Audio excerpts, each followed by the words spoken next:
ഇന്ന് ഇന്ത്യൻ സിനിമയിൽ തന്റേതായ ഇടം കണ്ടെത്തിയ നടനാണ് ടോവിനോ തോമസ്.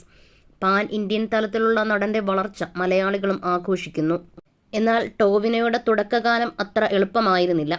ഒരു നല്ല ജോലി ഉപേക്ഷിച്ച് സിനിമയിലേക്കുള്ള വരവും സാമ്പത്തിക തകർച്ചയും മാനസികമായ തളർച്ചയും എല്ലാം കൂടെ നിന്ന് സഹിച്ചവളും തനിക്ക് ഏറ്റവും പിന്തുണയായി നിന്നവളുമാണ് എന്ന് ടോവിനോ പറഞ്ഞിട്ടുണ്ട്.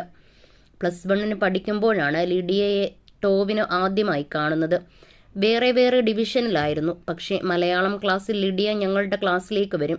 ഹിന്ദി ഓപ്ഷനായി എടുത്തവർ മറ്റൊരു ക്ലാസ്സിലേക്ക് പോകും. 10ാം ക്ലാസ്സിൽ 90% മുകളിൽ മാർക്ക് വാങ്ങി എത്തിയവരാണ് ക്ലാസ്സിൽ. ആദ്യം തൻ്റെ ടീച്ചർ ആവശ്യപ്പെട്ടത് മലയാള അക്ഷരമാല എഴുതാനായിരുന്നു.